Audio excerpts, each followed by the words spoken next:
As a pilot, I've learned how important following procedures, following checklists can be. One of the most important things pilots do before every trip is a thorough pre-flight. So let me show you what I missed when I was setting up this sight that ultimately ended up costing me 3 arrows.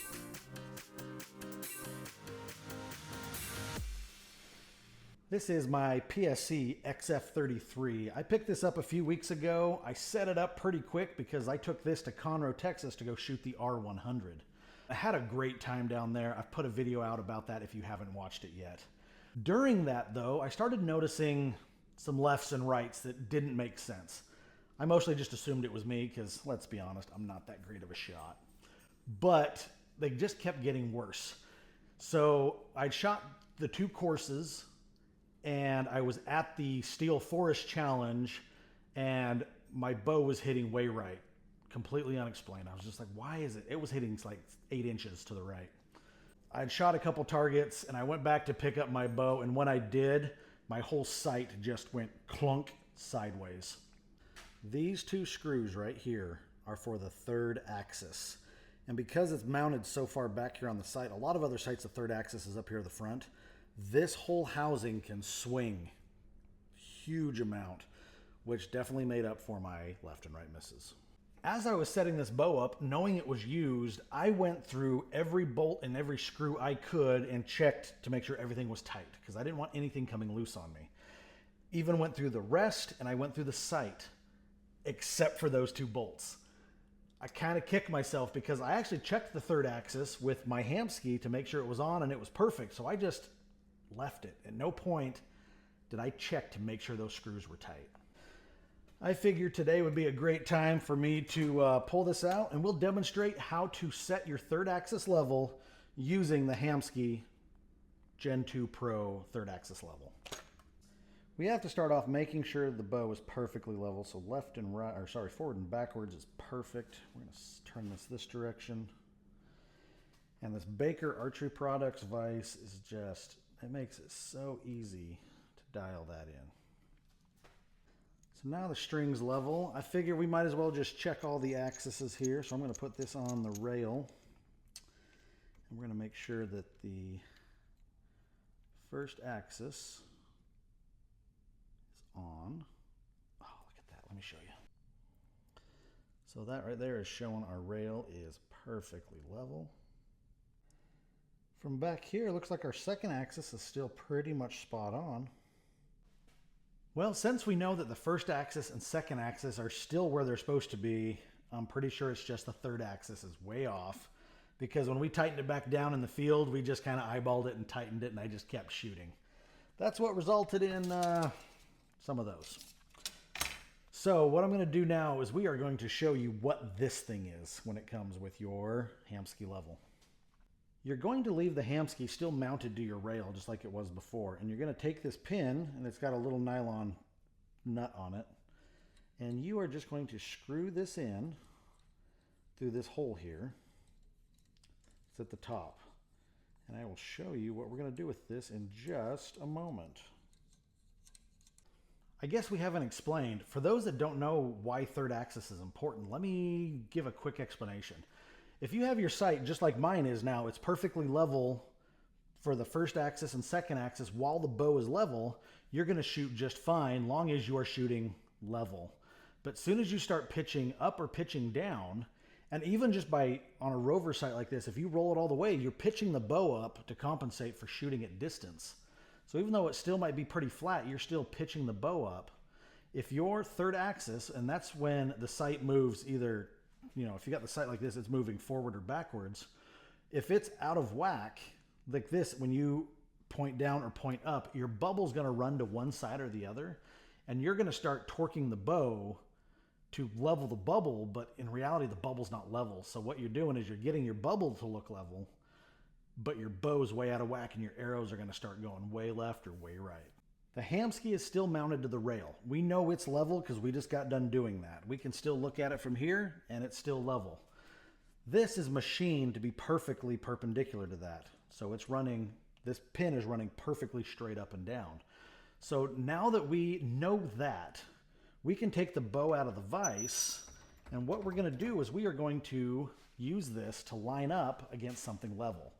I've got a 4-foot level over here. So the idea is we're going to hold this and we're going to put the pin, because it's got a little knob at the top and a little knob at the bottom. We're going to line that up with the level while we're pointing downhill, and we're going to see what happens to the bubble.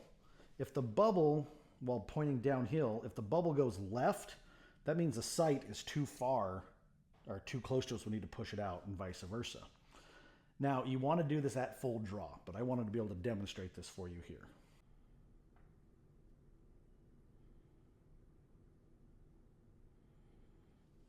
Now, you can do this in a static situation, and they have tools that will let you do that. The whole point of this Hamskea is to do it at full draw. And the reason you want to do that is, despite all the metal and everything on here, when you draw the bow, the load that is being placed on the limbs, that is being transferred through the riser, the riser actually twists just a little bit. There's some flex in there. So as it flexes, the sight's going to move. So you want to do this at full draw to get it completely accurate. So here's our first attempt. Let me get an arrow. Always put an arrow in your bow when you're drawing it. So all I'm going to do is I'm going to pull back to full draw. I'm going to put the pin here perfectly on that level and just see what my bubble is doing.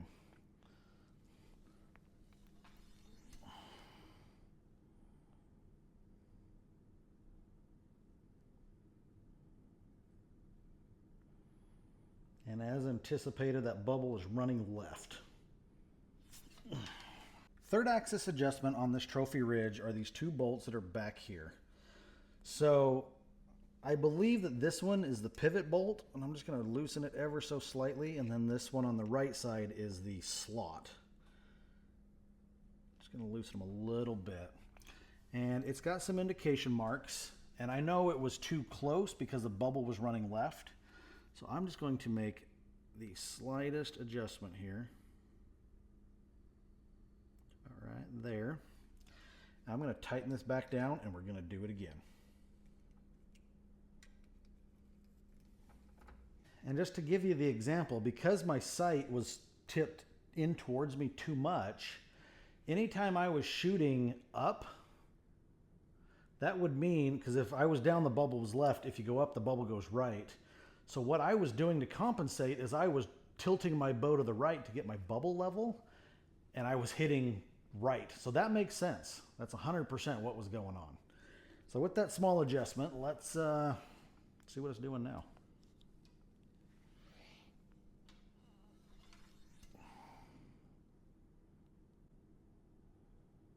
Oh, it's still way out. All right, we still got to go more. All right, after making a couple adjustments off camera, because I was moving this thing just ever so small, I think I'm there.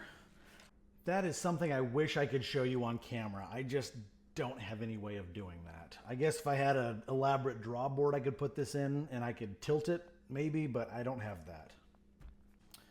Well, now that we got that dialed in using the Hamskea, hopefully I'm going to have a little less of this in the future.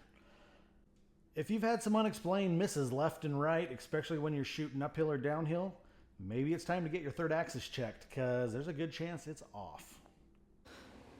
So the last thing we need to do here is resight in my bow, because at the R100, we just eyeballed the third axis, locked it down, and then I went to the practice range and re-zeroed it left and right just so I could go shoot the last couple shoots. So this is probably off, so I'm going to start here at 30, put a couple on the target, and just see where it lands. I haven't had any warm-ups today.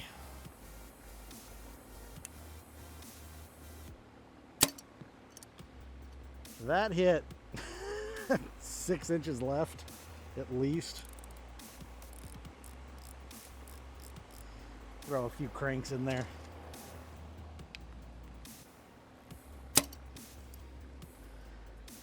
That landed in the dot. Let's go back to 50.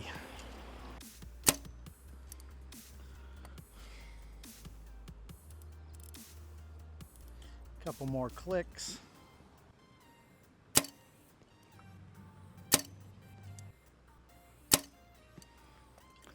That one sucked.